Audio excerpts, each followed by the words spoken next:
I thought we play a game. One hand. The winner decides who lives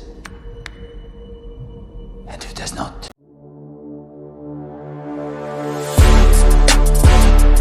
Yo, welcome back. So they put out a video of a new update to the current league. This is kind of how I thought they were going to do from the beginning, that we were going to get like once a week we were going to get changes to kind of like fix problems, and you know what I mean. That's honestly what I thought they were.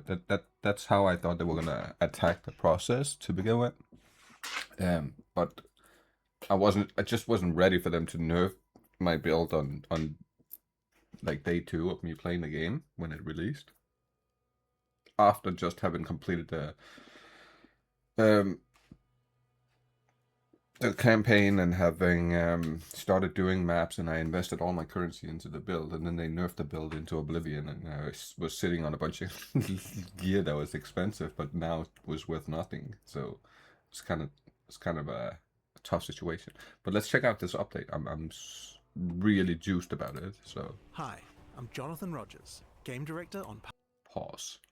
Something ain't right. Thank fuck for that. Hi, I'm Jonathan Rogers, game director on Path of Exile 2. We're back again with another patch note preview, this time for 053. In 050, we made a huge number of changes to the in-game leagues, with a significantly better experience introducing you to each league with a questline. While the questlines are pretty successful, some leagues needed a bit more attention after the questline. The goal with this patch is that no matter which type of content you're a fan of, it's worth investing into. An example of this is the rewards of the Abyss Pinnacle boss, the Vessel of Coolamark. The Grip of Coolamark unique ring has some pretty chase outcomes, but most weren't hitting the mark. Nope. We've done a full pass on the modifiers available from this ring, disabling some of the lesser used ones, adding some new ones, and merging a lot of them together. Pause. Projectiles have a chance of an additional projectile when forking. Target is affected by abyssal wasting. You inflict or blind dead. Okay. Gain 1 rage when you kill an enemy affected by... Oh, okay. Onslaught for 3 seconds. Ooh, these look way better now. Way better.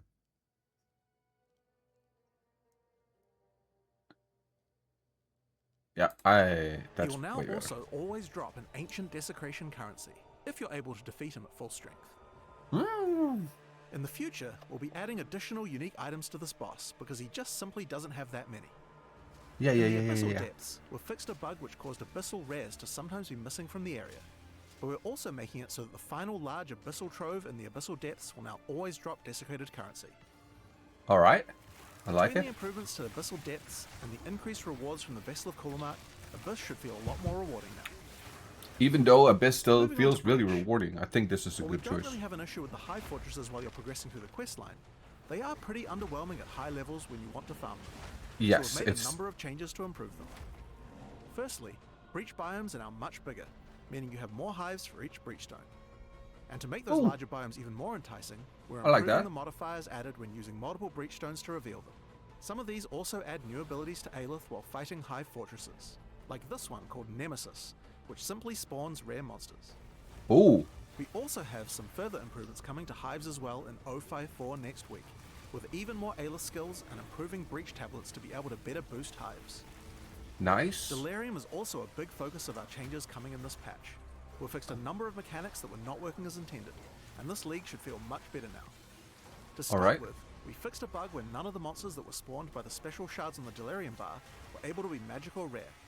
This even included the purple mirror shards. Purple mirror shards were intended to add a lot of extra value by spawning very powerful but very rewarding elite monsters. So you can immediately see the problem when these were never able to be a higher rarity.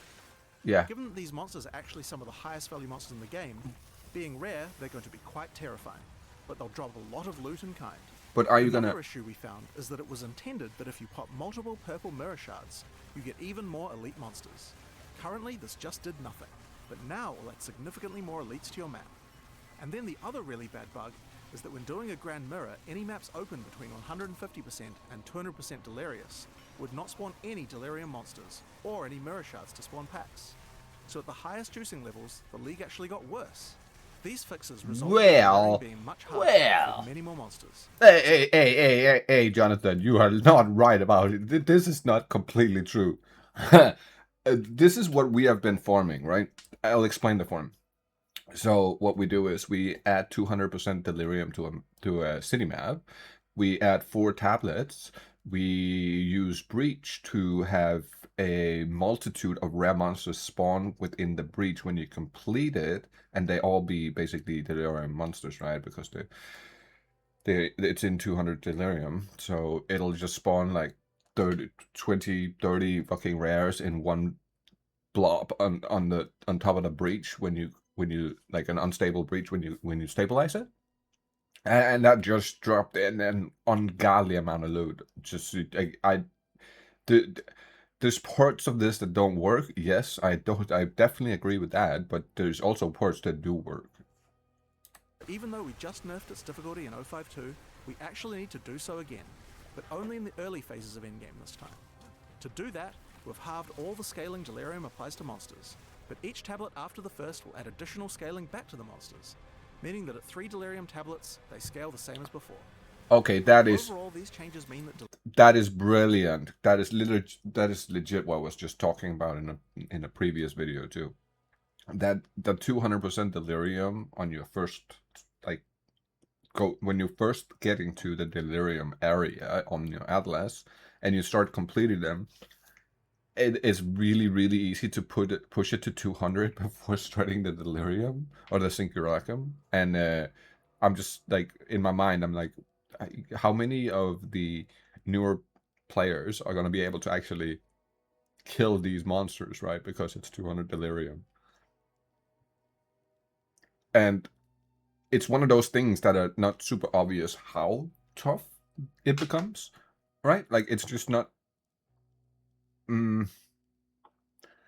it's not presented in a way that's super obvious. And for that reason, I think that there's a lot of people that kind of get, like, stomped by the difficulty, if you know what I mean.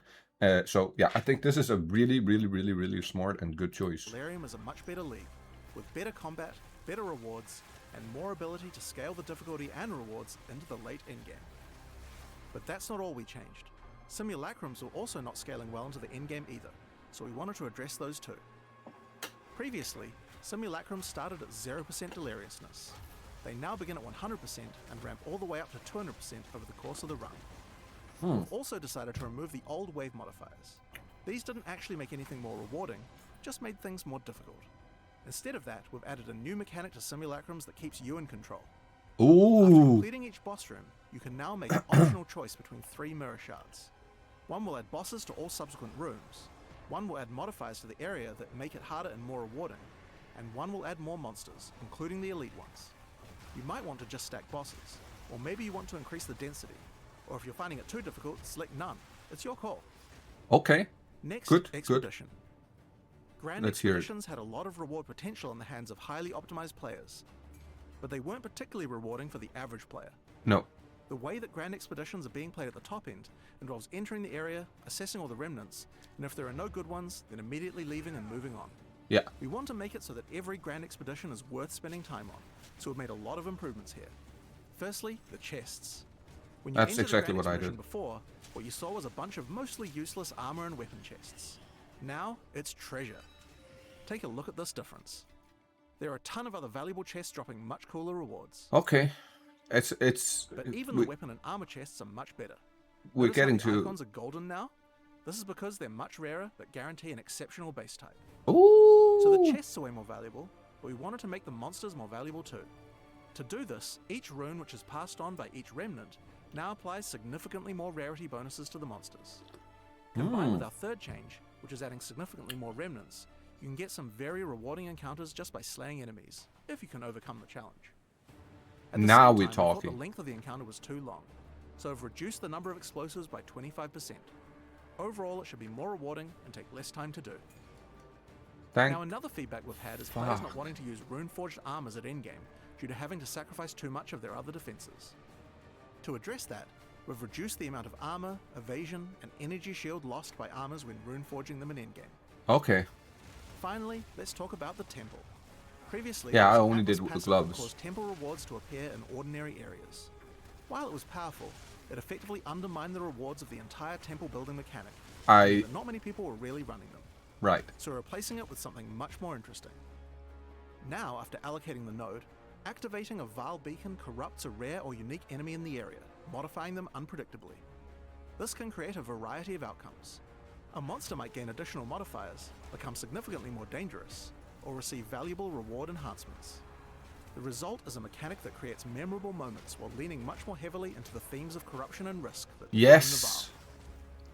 Play into the fucking themes, man. I love it. So those are the major endgame changes coming in 053. I absolutely The love late that. endgame should feel more rewarding for many of the weaker mechanics. We still have a ton more changes coming up for 054, so stay tuned. Thank Thanks for you, playing. boys. Thank you, Jonathan. Thank you, Mark. This is, you don't even understand. This is super appreciated. I really, really, really love the fact that you're going hard on fixing stuff right now, and you're going hard on balancing, like balance and making sure that things are enjoyable, even when there are issues that, like, let's take that Delirium 200 Delirium for a starter build, right? That, in my opinion, that was like a massive issue, not from myself, right? Because I already did everything. But in terms of just having to help new players, it's really hard to have somebody who just doesn't have the build safetiness on, like, active yet, because their build isn't at a gear level and a level that's high enough, and you try to help them out, but they just can't stay alive because it's just the content is too hard. And yeah, man, it's I really want to see as many of these changes as physically possible through this league. That would be god tier. Thank you so much. Thank you. Like, comment, subscribe, all that good jazz, and I'll catch you all in the next one.